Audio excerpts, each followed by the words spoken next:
বর্ষাকালেই আসলে আসে, তাহলে সত্যিকার অর্থে বর্ষাকালে আসে, বৃষ্টি পড়বে আর ইলিশ ভাজা দিয়ে খিচুড়ি খাবো, এটাই তো আমাদের একটা খেতে মজা।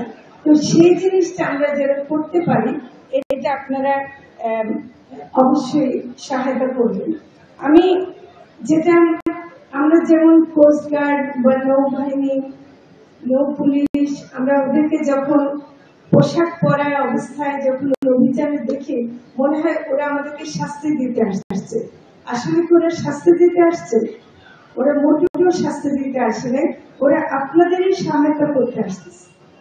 ওরা চায় যে এই ইলিশটা, জাটকাটা যদি নদীতে থাকে এবং এটা যেগুলো এখন ধরেন 10 ইঞ্চির কমে আছে, সেটা যদি আমি 30 ইঞ্চি পারি, তাহলে কিন্তু এটার দাম বাড়বে নাকি? এটার দাম বাড়বে এবং এটা স্বাদও বাড়বে, এবং তখন এটাকে ইলিশ বলা হবে। এখন এটাকে ইলিশ বলা হবে না, এখন এটা জাটকা। যখন নাকি এটা 10 ইঞ্চির কম, তখন এটার নাম ইলিশ না। এটা আমাদেরকে পরিষ্কার করতে হবে। তো সেই জন্য আমি মনে করি যে আমরা ইলিশকে যেন আমরা জাটকায় রূপান্তরিত করতে পারি, সেটার জন্য আমরা চেষ্টা করব। এবং আমি জানি এটাও যে এটাতে আপনাদের কষ্ট হয়, কিন্তু আপনারা এটাও তো বলছেন যে জাটকা ধরে কি ওই দাম পাবেন যেটা ইলিশ ধরে পাবেন? আপনারা এটা আমাকে উত্তর তো দেন যে জাটকা ধরে ওই দামটা তো পাওয়া যাবে না, আসলে ইলিশ ধরেই আসল দামটা পাবো।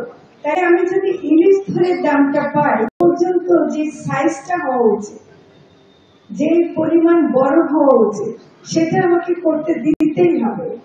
আমরা টেলিভিশনে একটা ছোট্ট একটা ভিডিও করেছে বাংলাদেশে, মানে মৎস্য অধিদপ্তর থেকে, ওখানে একটা সুন্দর একটা জিনিস দেখানো হয়েছে, সেটা নিশ্চয় আপনারা দেখবেন, যে বাচ্চারা যখন আম গাছে ঢিল মেরে ছোট আমগুলো ফেলে দিচ্ছে, তখন ওই বাড়ির মালিক এসে ওদেরকে মারতে আসতেছে।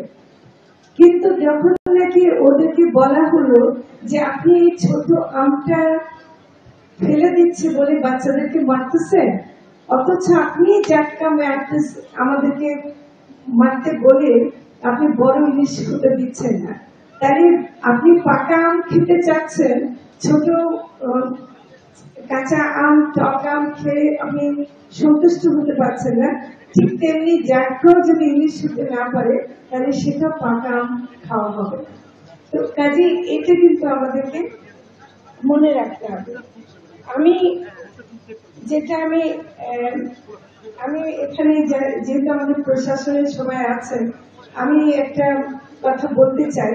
আমরা এই যে এখন থেকে যে জাটকার সপ্তাহ পালন করব, এবং 30শে জুন পর্যন্ত যে জাটকার ধারা বন্ধ যদি ঠিক মতো পালন করি, তাহলে প্রশাসনের দিক থেকে যদি একটা মূল্যায়ন করা হয় যে কোন জেলা সবচেয়ে বেশি ভালো করেছে, তাহলে তার একটা স্বীকৃতি আমরা দিতে চাই। এটা কি আপনারা নিতে পারবেন? কোন জেলা পাবেন সেটা এখন আমরা জানি না, কিন্তু আমরা যদি এটা করতে পারি, তাহলে নিশ্চয়ই একটা আগ্রহ থাকবে, এবং এটা আমরা করবো ইনশাআল্লাহ। আমরা ক্ষতিকর অবৈধ জাল বন্ধ করব, এটা আমাদের একটা মানে বড় কাজ। আমরা ফ্যাক্টরিতে পর্যন্ত অভিযান চালাচ্ছি, এবং ক্ষতিকর জাল আমরা বন্ধ করার জন্য, এবং যেন যে জাল সুষ্ঠু জাল, সেটাও যেন সরবরাহ করা যায়, সেটা আমরা করছি। আপনারা দাদনের জালে আটকে আছেন, আপনারা ইলিশের যে কাজগুলো আপনারা করতে হয়, সেটা করতে গিয়ে আপনারা মহাজনের কাছে আটকে আছেন, আপনারা সমস্যাতে ঋণ চাচ্ছেন। আমরা একটা চেষ্টা করছি মৎস্য প্রাণী সম্পদ উন্নয়ন ব্যাংক করতে। আমি আশা করছি যে এই ব্যাংক হলে ইনশাআল্লাহ আপনারা অবশ্যই সহজ শর্তে ঋণ পাবেন। সেটা আমাদের যেন হয়, সেটার জন্য আপনারা দোয়া করেন। আমরা অতি শীঘ্রই এটার ব্যাপারে আমরা কাজ, আশা করি সুখবরটা আপনাদেরকে দিতে পারবো। আপনারা আরো এখানে দাবি করেছেন যে জ্বালানি তেলে ভর্তুকি দিতে হবে এবং অনেকগুলো আধুনিকায়ন করতে হবে। আসলে এটা খুব দুঃখজনক যে ইলিশ ধরার পরে এত ইলিশ ধরলাম, তারপর কিন্তু সেটা এখানে প্রসেসিং এর সুবিধার অভাবে হয়ে যায়। তাই আমরা সেটাকে রক্ষা করার জন্য যেন এটা ব্যবস্থা করতে পারি, সেটা আমরা অবশ্যই চেষ্টা করব। আপনাদের খাদ্য সহায়তা লাগবে, এটা আমরা 100% একমত এবং আমরা এটার জন্য চেষ্টা করছি। গতকালও আমরা যখন একটা ভিডিওতে সভা করেছিলাম, সেখানে ভোলার ডিসি মহোদয় বলেছিলেন যে উনি 64,000 জেলেদেরকে দিতে পেরেছেন, আর 1,000 জেলেকে দিতে পারেননি। এমনি কক্সবাজারের ওনারা বলেছেন আমরা দুপুরের মধ্যে দুর্যোগ মন্ত্রণালয়কে বলে 80 টন খাদ্য সহায়তার ব্যবস্থা করতে পেরেছি। এটা গতকালের মধ্যেই সম্ভব হয়েছে। তাহলে নিশ্চয়ই আমরা যদি আরো চেষ্টা করি, ভবিষ্যতে আমরা আরো কাজ করতে পারবো। আপনারা আমার কাছে আরো অনেক হয়তো দাবি করেছেন, তবে নৌ পুলিশ আর কোস্টগার্ডের যে হিসাবটা দিয়েছে তারা, আমি তাতে আতঙ্কিত যে ওরা যদি না থাকতো, ওরা যদি কাজটা না করতো, তাহলে কত লক্ষ লক্ষ যাত্রা আমরা হারাতাম। এটা অন্তত তাদের এই অভিযানের কারণে এটা অন্তত রক্ষা করা যাচ্ছে। কিন্তু আমি মনে করি এই যে সপ্তাহটা আমরা পালন করছি, এটা কিন্তু শাস্তি ঘোষণার জন্য না, সচেতনতা বাড়াবার জন্য। আপনারা নিজেরাই জাটকা রক্ষা করে ইলিশ হতে দেওয়ার জন্য মাত্রা থেকে করবেন এবং অন্যকেও করতে দেবেন না। এটার জন্য কোনো কোস্টগার্ড লাগবে না, কোনো নৌ পুলিশ লাগবে না, কোনো পুলিশ লাগবে না, কোনো নৌবাহিনী লাগবে না।